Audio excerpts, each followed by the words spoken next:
Welcome to சுடர் கருணை பிரகாசம் சேனல். வாங்க இன்றைக்கி தக்காளி தொக்கு ரெசிபி தாங்க பார்க்க போகிறோம். இந்த தக்காளி தொக்கு எதுக்கெல்லாம் ரொம்ப ரொம்ப யூஸ்ஃபுல்லாக இருக்கும் அப்படின்னா, நம்ம வெளியில் தங்கி படிக்கிறவங்க இல்லை ஹாஸ்டலில் தங்கி படிக்கிறவங்களுக்கெல்லாம் இதை நீங்கள் ப்ரிப்பேர் பண்ணி கொடுத்து விடலாங்க. 6 மாதம் ஆனாலும் கெட்டே போகாது.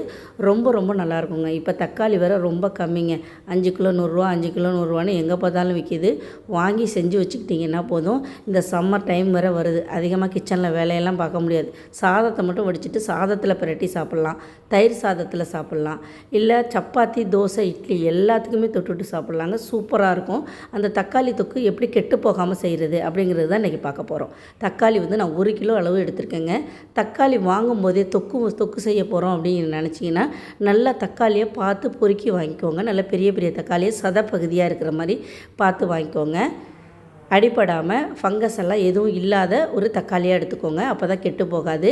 இந்த மாதிரி நல்லா வாஷ் பண்ணிவிட்டு ஒரு டவலை வச்சு தொடச்சிட்டு ஃபேன் காற்றுல ஒரு 10 நிமிஷம் நல்லா காய விட்டுருங்க. அது மேலே ஈரங்கீரம் எதுவுமே இருக்கக்கூடாதுங்க. அப்போ தான் இது கெட்டே போகாது. இது நம்ம வெளியூர் வெளிநாட்டுக்கெல்லாம் செஞ்சு கூட கொடுத்து அனுப்பலாம். இல்லை ஒரு வியாபாரமாக கூட நீங்கள் செஞ்சு விற்கலாம். அந்தளவுக்கு டேஸ்டியாக இருக்கும் தக்காளி தொக்கு. நம்ம மற்ற தொக்கெல்லாம் விட தக்காளி தொக்கு ஒரு வாய் எடுத்து வச்சாலே இன்னொரு வாய் எடுத்து வைக்கணும்னு தோணும். அந்தளவுக்கு டேஸ்டியாக இருக்கும். தக்காளி நல்லா ஒன்றும் நல்லா உள்ளங்கை அளவுக்கு நல்லா பெருசுங்க. ஒரு ஆரஞ்சு பழம் அளவுக்கு இருக்குது. நான் 1 கிலோ எடுத்திருக்கேன். கரெக்டாக 1 கிலோ இருக்குது. 1 கிலோ அளவுக்கு தான் எவ்வளோ செய்யணும் அப்படிங்கிறத சொல்லி காட்ட போகிறேன். இப்போ இது எல்லாத்தையும் தொடச்சி வச்சாச்சு.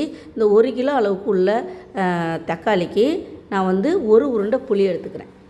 அதாவது 75 கிராம் புளி நல்லா அதில் உள்ள ஓடு, நார் இதெல்லாம் எடுத்துட்டு நான் எடுத்து வச்சுருக்கேங்க. இது மண் கல் இல்லாத புளி. இப்போ இந்த தக்காளியை நம்ம இந்த காம்பு பகுதியை கட் பண்ணிடணும். காம்பு பகுதியை கட் பண்ணால் தான் அதுலேருந்து தான் ஃபங்கஸ் உருவாகும். அதை நீக்கிட்டோன்னா நம்மளோட தொக்கு கெட்டு போகாது. இப்போ இந்த தக்காளியை நம்ம 8ஆ 4ஆக கட் பண்ணிக்கலாம். ஃபஸ்ட்டு 4ஆக கட் பண்ணிவிட்டு அப்புறம் 8ஆக கட் பண்ணிக்கலாம் ஒரு பகுதியை. அதே மாதிரி எல்லா 2 பகுதியுமே அந்த காம்பு பகுதியை எடுத்துடணும். காம்பு பகுதி இந்த பகுதியை எடுத்தால் தான் இந்த ஃபங்கஸ் அதிகமாக உருவாகாது. இதை ஃபாலோ பண்ணிக்கோங்க. எந்த ஒரு ப்ரிசர்வேட்டிவுமே இல்லாமல் ஹெல்த்தியான முறையில் ஒரு தொக்கு ரெசிபி தான் நம்ம செஞ்சிகிட்ருக்கோம். இப்போ எல்லாத்தையுமே கட் பண்ணியாச்சு. 1 கிலோ தக்காளியும் கட் பண்ணிவிட்டு அந்த காம்பு பகுதியை நீக்கிட்டேன். ஒரு தட்டில் எடுத்து வச்சுருக்கேன். இதில் தண்ணி தண்டாமல் நம்ம வச்சுக்கணும். இப்போ ஒரு கடாயில் கொஞ்சமாக ஒரு 150 ml நல்லெண்ணெய் ஊற்றிக்கோங்க. நல்லெண்ணெய் மட்டும்தாங்க இதுக்கு சேர்க்கணும். அப்போ தான் கெட்டு போகாது. எண்ணெய் சூடானதுக்கப்புறம் தக்காளியை போட்டு வதக்குங்க. இதில் தக்காளியும் புளியையும் மட்டும் போட்டு நம்ம வேக வைக்க போகிறோம். நீங்கள் நினைக்கலாம் புளியை கரைச்சி விட்டால் என்ன அப்படின்னு. அதில் தண்ணி சேர்க்குறதுனால அதிகமாக எண்ணெயும் வாங்கும். எண்ணெய் நம்ம தண்ணி சேர்த்து நம்ம ஒரு தொக்கு ரெசிபி செய்கிறப்ப தொப்புன்னு கிச்சன் ஃபுல்லாக அப்படியே இதாகிடும். தண்ணி சேர்க்காமல் அதோடையே போட்டு மண் கல் இல்லாத புளியாக எடுத்துக்கோங்க. கரெக்டாக இருக்கும். இப்போ புளியை இதோட சேர்த்துக்கலாம். பாருங்கள், ஒரு உருண்டை புளி. ஒரு உருண்டைன்னா 75 கிராம் இருக்கும். அது நல்ல புளி, சுத்தமான புளி, புது புளி தான் நான் வாங்கி எடுத்துக்கிட்டேன். இதுக்கு தொக்கு செய்கிறதுக்காகவே தக்காளியெல்லாம் நான் பார்த்து எடுத்து வாங்கி செஞ்சேன். அதே மாதிரி நீங்கள் இப்போ தக்காளி ரொம்ப கம்மிங்க. 5 கிலோ 100 ரூபா, 5 கிலோ 100 ரூபான்னு விற்கிறாங்க. வாங்கி செஞ்சு வச்சுக்கிட்டிங்கன்னா இப்போ வெயில் காலம் வருது. நல்லா ஒரு சாதத்தை வடிச்சிட்டு இந்த தொக்கை போட்டு பிரட்டி சாப்பிட்றலாம். அந்தளவுக்கு டேஸ்டியாக இருக்கும். இப்போ ஒரு லிட்டு போட்டு மூடி இருந்தால் அந்த வேர்வை தண்ணி அதில் விழுந்துடாமல் பார்த்துக்கோங்க. வேர்வை தண்ணி விழுந்தாலும் தொக்கு கெட்டு மூடி போடாமல் சமைக்கிறதே பெஸ்ட்டுன்னு தான் நான் சொல்லுவேன். பெரும்பாலும் மூடி போடாமல் சமைங்க. இந்த தொக்கு ரெசிபி செய்யும்போது மூடி போடாதீங்க. நான் மூடி போட்டது சீக்கிரம் வேகும் அப்படின்னு போட்டேன். ஆனால் அந்த லிட்டில் உள்ள தண்ணி அதில் விழுந்துடாமல் எடுத்துக்கணும். இப்போ 1.5 டேபிள் ஸ்பூன் கல்லுப்பு சேர்த்துருக்கேன். இது நல்லா மசியணுங்க. இதில் தண்ணிக்கின்னு எதுவுமே விடக்கூடாது. தக்காளியில் உள்ள தண்ணியிலேயே அந்த புளியும் தக்காளியும் நல்லா வதங்கணும். நல்லா இந்த மாதிரி வதங்கி அதில் உள்ள சதையெல்லாம் நல்லா கரைஞ்சி தொக்கு கன்சிஸ்டன்சிக்கு வரும். இதை மாதிரி திருப்பி நம்ம அரைக்க தான் போகிறோம். ஆற வச்சுட்டு இல்லை ஹேண்ட் பிளெண்டர் வச்சுருந்தீங்கன்னா அதில் கூட நீங்கள் மசிச்சு விட்டுக்கலாம். நல்லா இந்த மாதிரி நல்லா வெந்து அந்த தண்ணியெல்லாம் நல்லா குடிச்சிடறதுக்கப்புறம் எடுத்து வச்சிடலாம். இப்போ இன்னொரு கடாயில் 1 டேபிள் ஸ்பூன் கடுகு, 1 டேபிள் ஸ்பூன் வெந்தயம்.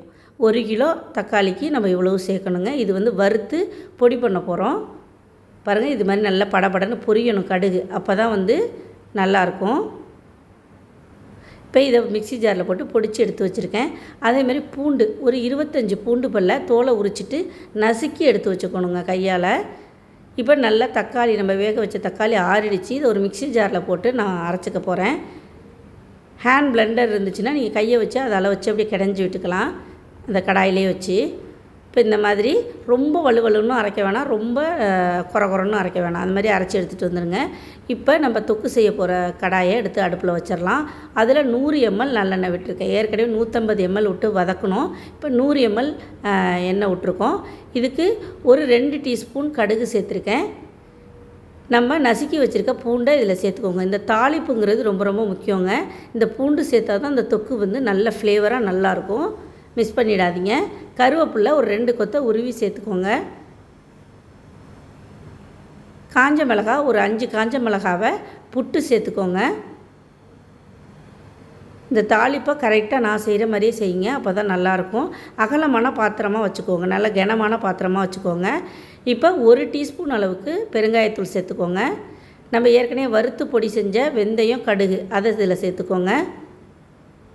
மஞ்சத்தூள் 1 டீஸ்பூன் சேர்த்துக்கோங்க. எல்லாம் இதெல்லாம் போடும்போது அடுப்பை நல்லா மீடியம் ஃப்ளேமில் வச்சுக்கோங்க, இல்லைன்னா கருகிடும். இதுக்கு ஒரு 2.5 டீஸ்பூன் அளவுக்கு நான் வந்து மிளகாத்தூள், தனி மிளகாத்தூள் தான் சேர்க்குறேன். இது வந்து காஷ்மீரி சில்லி சேர்த்து போட்டு அரைச்சது, அதனால் நல்லா ரெட்டிஷாக இருக்கும்.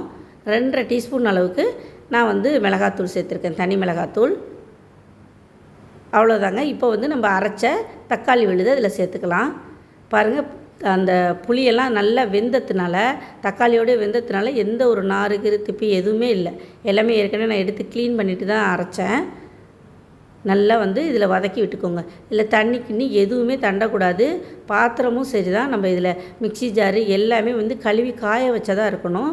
நம்ம ஒரு ஊறுகாவோ தொக்கோ செய்ய போகிறோம்னா எப்படி நம்ம வந்து தண்ணி படாமல் செய்வோமோ அது மாதிரி தான் செய்யணும். மேற்கொண்டு 1 டீஸ்பூன் அளவுக்கு நான் வந்து கல்லுப்பு சேர்த்துருக்கேன். ஏற்கனவே 1.5 டேபிள் ஸ்பூன் சேர்த்தேன், பத்தலை, அதனால் 1 டீஸ்பூன் அளவுக்கு சேர்த்துருக்கேன். பாருங்கள், இதேமாதிரி கிண்டிக்கிட்டே இருந்தீங்கன்னா அல்வா கன்சிஸ்டன்சிக்கு அப்படியே எண்ணெயெல்லாம் பிரிஞ்சு அப்படியே வரும். அந்த டைமில் ஒரு 1/4 கப்பு, அதாவது 50 கிராம் அளவுக்கு நாட்டு சர்க்கரை சேர்த்துருக்கேன். நாட்டு சர்க்கரை இல்லைன்னா வெல்லம் சேர்த்துக்கோங்க, ஜீனி மட்டும் சேர்த்துறாதீங்க, அந்தளவுக்கு டேஸ்ட்டு நல்லா இருக்காது. 1/4 கப் அளவுக்கு வெல்லம், நாட்டு சர்க்கரை சேர்த்துருக்கேன். சேர்த்தோன்னே பார்த்திங்கன்னா அப்படியே எண்ணெயெல்லாம் மேலே வரும். நம்ம எவ்வளோ எண்ணெய் ஊற்றுனோமோ அந்த எண்ணெய் ஃபுல்லாக அப்படியே மேலே பிரிஞ்சு வரும். அது அளவுக்கு நல்லா கைவிடாமல் கிளறிக்கிட்டே இருக்கணும், இல்லைன்னா அடி பிடிக்கிறதுக்கு வாய்ப்பு இருக்குது. பெருங்காயத்தூள்லாம் போட்டிருக்கிறதுனால அடி பிடிக்கும். இப்படி கிளறிட்டே இருந்திங்கன்னா நல்லா அப்படியே சட்டியில் ஒட்டாமல் அப்படியே ஆடும். அப்படியே நம்ம எந்த கரண்டி வாகுக்கு எந்த கரண்டியில் நம்ம கரண்டியை வச்சு அப்படி கிண்டணுன்னாலே அப்படியே ரவுண்ட் ஷேப்பில் வரும். அதுதான் கணக்கு. இந்த கன்சிஸ்டன்சி வந்தோடனே நம்ம இறக்கி ஆற வச்சிடலாம். ரொம்ப ரொம்ப சூப்பராக இருக்குங்க இந்த தொக்கு. அதாவது நீங்கள் எல்லா வகை தொக்கும் சாப்பிட்ருப்பீங்க, தக்காளி தொக்கு மட்டும் செஞ்சிட்டிங்கன்னா வீட்டில் வேறு தொக்கு செய்ய சொல்ல மாட்டாங்க, அந்தளவுக்கு நல்லாயிருக்கும். இப்போ நிறைய வகை தொக்கு ரெசிபி எல்லாமே நான் வந்து இந்த சம்மர் வர்றதுக்கு முன்னாடியுமே எல்லாமே செஞ்சு வச்சுருவேன். அதேமாதிரி தான், அந்த மாதிரி தான் இப்போ எல்லா ரெசிபியும் நம்ம சேனலில் போட்டுகிட்டே இருக்கேன். இப்போ பாருங்கள், நல்லா எண்ணெய் பிரிஞ்சு மேலே வந்துருச்சு. இதுக்கு மேலே நம்ம வைக்க தேவையில்லை, எண்ணெய் பிரிஞ்சு வந்துருச்சு. இதை இறக்கி நம்ம ஆற வச்சிடலாம். இறக்கி ஆற வச்சதுக்கப்புறம் பாருங்கள், எண்ணெயெல்லாம் பிரிஞ்சு அப்படியே மேலே மிதக்குது.